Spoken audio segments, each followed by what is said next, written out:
Halo teman-teman semua, perkenalin nama gue Katia Mova Reginald, boleh kalian panggil Katia aja. Dan gue di sini akan ngebawain informasi-informasi mengenai jurusan kriminologi dari yang udah selama ini gue rasain. Nah, jadi pertama, apa sih kriminologi itu? Kriminologi itu berasal dari kata krimen dan juga logos, yang mana krimen itu artinya kejahatan dan juga logos artinya ilmu. Jadi sebenarnya pada dasarnya ya kriminologi itu ilmu yang mempelajari tentang kejahatan gitu. Nah, terus di kriminologi ini kita juga melihat kejahatan melalui perspektif sosiologis, yaitu yang fokusnya ke perilaku manusianya gitu.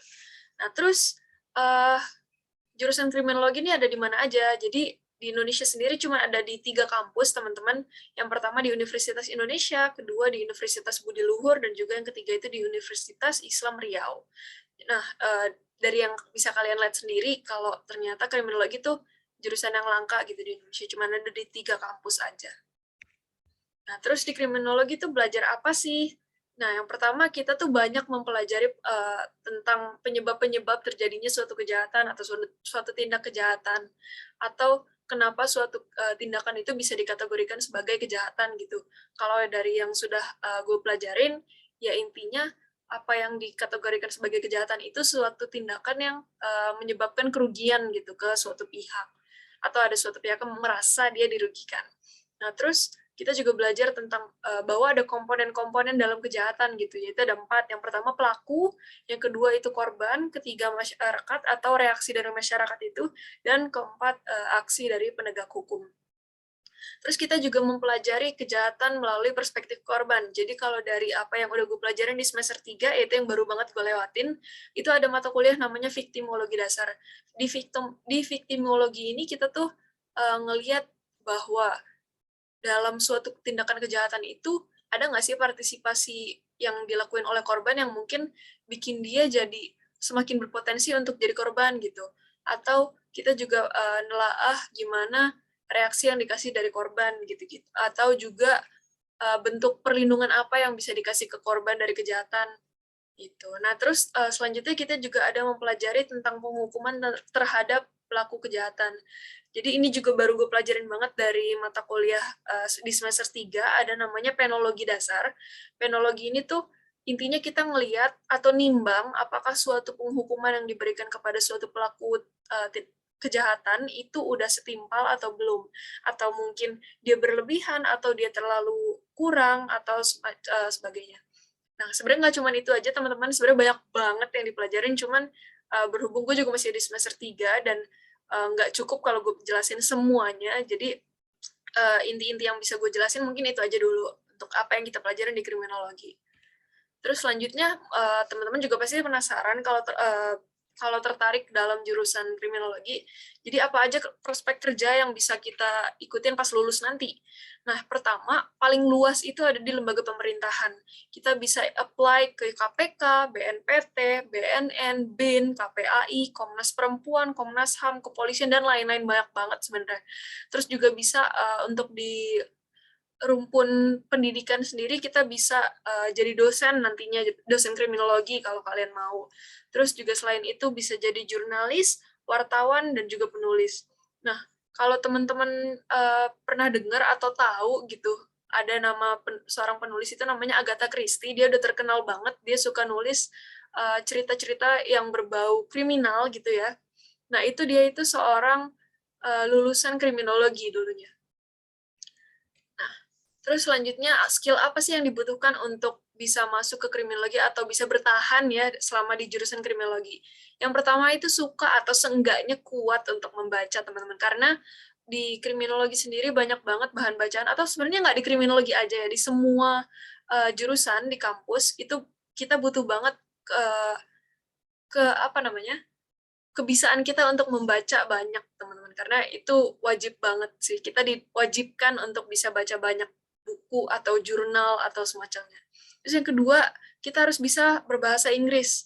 Kenapa? Terutama di kriminologi itu kita banyak banget ngadopsi jurnal internasional, karena di Indonesia sendiri mungkin ya ilmu tentang kriminologi itu masih belum seluas itu, belum terlalu banyak tulisannya, jadi kita masih banyak banget ngadopsi dari luar negeri. Terus yang terakhir, kita itu harus tekun untuk ngerjain tugas. Karena di kriminologi itu banyak banget tugasnya ya teman-teman. Kalau di FISIP UI sendiri, misalkan dibandingin sama jurusan ilmu komunikasi, tugas di kriminologi itu jauh lebih banyak dari yang gue tahu sih gitu ya. Jadi kita harus kuat-kuat ngerjain tugas terus, kayak review jurnal, ya esai, ya makalah, itu semua ada. Dah itu aja kok skill yang dibutuhkan sebenarnya. Nah, terus selanjutnya fun fact. Yang pertama katanya lulus jadi detektif. Nah, kalau dari teman-teman ada yang mau masuk ke jurusan kriminologi karena tertarik lulusnya mau jadi detektif, maaf banget teman-teman, karena nggak bisa. Karena di kriminologi ini kita nggak fokus melajarin tentang ciri-ciri suatu kejahatan itu, misalkan kalau pembunuhannya kayak gini tuh terjadi karena pembunuhan apa, enggak, kita nggak mempelajarin itu. Kita lebih mempelajarin tentang kenapa seseorang itu menjadi jahat, apa penyebab dia itu bisa menjadi jahat, kenapa suatu perilaku itu dikategorikan sebagai jahat, dan lain-lainnya. Jadi kalau untuk jadi detektif itu nggak bisa.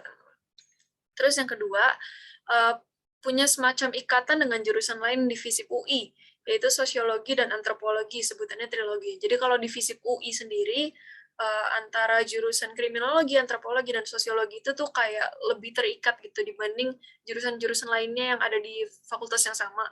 Dan mereka itu disebut trilogi. Terus mereka itu suka bahkan kayak menggalang suatu kegiatan kayak main futsal bareng dan lain-lainnya. Terus yang ketiga, katanya kalau offline, osjurnya itu salah satu yang terkeras di fakultas. Jadi kalau dari yang gue dengar, divisi UI itu kriminologi salah satu yang punya ospek jurusan yang paling keras gitu kalau diadain secara offline. Cuman karena gue tahun kemarin juga ngerasainnya secara online, jadi gue nggak bisa mastiin ini benar atau enggaknya sih teman-teman. Gitu. Nah, terus jalur masuk kriminologi UI itu ada lewat apa aja? Yang pertama itu lewat SNMPTN, kalau mungkin teman-teman udah tahu banget ya, itu udah sering dengar itu yang suka disebut sebagai jalur undangan gitu ya. Terus yang kedua SBMPTN, yang kita ngurus-ngurus sendiri, dan terakhir itu lewat jalur mandirinya itu SIMAK UI. Nah, kalau gue pribadi, gue sendiri itu tahun 2020 nge-apply dan diterima di kriminologi UI-nya itu melalui jalur SIMAK UI. Terus juga ada organisasi apa aja yang bisa kita ikutin kalau kita menjadi mahasiswa kriminologi UI. Yang pertama itu jadi anggota himpunan mahasiswa kriminologi UI atau Himakrim UI. Nah, terus juga selain itu kita juga masih bisa ikut yang di luar jurusan, yaitu untuk ikut BEM Visip UI dan juga ikut BEM UI. Nah, mungkin sekian pemaparan singkat dari gue. Mohon maaf kalau misalkan terlalu singkat. Kalian boleh banget tanya-tanya gue lewat kontak yang udah gue taruh di bawah sini, baik lewat line maupun lewat WA. Apapun pertanyaannya gue pasti akan jawab. Jadi sekian dan terima kasih atas perhatiannya teman-teman.